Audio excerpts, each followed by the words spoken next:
Hi viewers, நான் இன்னைக்கு செஞ்சு காமிக்க போறது இன்ஸ்டன்ட் வீட் தோசை. இதுக்கு வந்து நான் கரண்டில வந்து ஃபர்ஸ்ட் அளவு எடுக்கிறேன். நீங்க ஒரு பாத்திரத்துல வந்து நீங்க வந்து கப்போ டம்ளர் கூட யூஸ் பண்ணலாம். நான் 2 கரண்டி வந்து கோதுமை மாவு எடுத்துக்கிறேன். 3 கரண்டி வந்து பச்சரிசி மாவு. 1:2 ரேஷியோ எடுத்துக்கிறேன். தேவையான உப்பு சேர்த்துக்கிறேன். ஒரு 1 டீஸ்பூன் வந்து ஜீரகம். அவ்வளோதான். நம்ம வந்து தண்ணி சேர்த்துடலாம். ஒரு 3 மினிட்ஸ்க்கு டிஸ்டர்ப் பண்ண வேணாம். அதுக்கப்புறம் நம்ம வந்து நல்லா இன்னும் கொஞ்சம் தண்ணி சேர்த்து கரைச்சி வச்சுக்கலாம். அவ்வளோதான். ஒரு 2 டம்ளர் தண்ணி ஊற்றி கலந்தேன். பார்த்தீங்களா? ஒரு 2 மினிட்ஸ் கழித்து கலந்தோம்னா உடனே உங்களுக்கு லம்ஸ் எல்லாம் ஃபார்ம் ஆகாது, எல்லாம் ஊறிடுங்களா.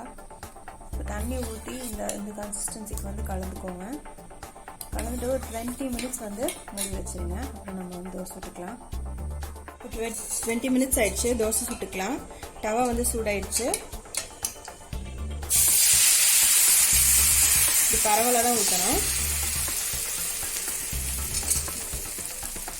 10 செகண்ட்ஸ்க்கு மீடியம் ஃப்ளேமில் வச்சுட்டு அதுக்கப்புறம் வந்து ஃப்ளேம் வந்து ரைஸ் பண்ணிக்கலாம்.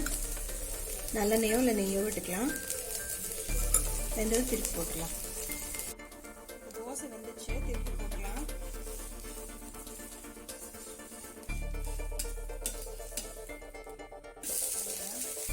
நல்லா கிறிஸ்பாக இருக்குது பார்த்தீங்களா?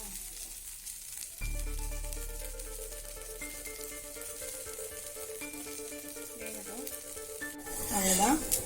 சும்மா திருப்பி போட்டதுக்கப்புறம் ஒரு 30 செகண்ட்ஸ் வச்சா போதும். நல்லா தொடச்சிட்டு ஊற்றுங்க. ஊற்றுறது வந்து நீங்கள் வந்து இந்த கன்சிஸ்டன்சிக்கு வந்து மாவு கலந்துருக்கணும்.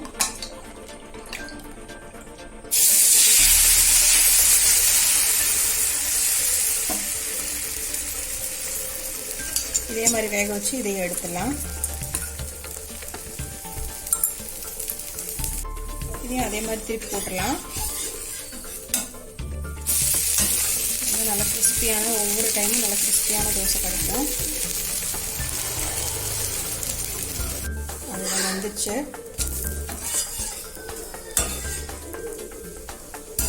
சூப்பரான இன்ஸ்டன்ட் கோதுமை தோசை ரெடி ஆயிடுச்சு.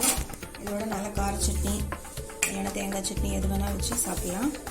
கண்டிப்பாக இதே மாதிரி ட்ரை பண்ணி பாருங்கள். உங்களுக்கு இந்த வீடியோ பிடிச்சிருந்துச்சுன்னா லைக் பண்ணுங்கள், ஷேர் பண்ணுங்கள், சப்ஸ்கிரைப் பண்ணுங்கள். அடுத்த ஒரு சூப்பரான வீடியோவில் உங்களை பார்க்குறேன்.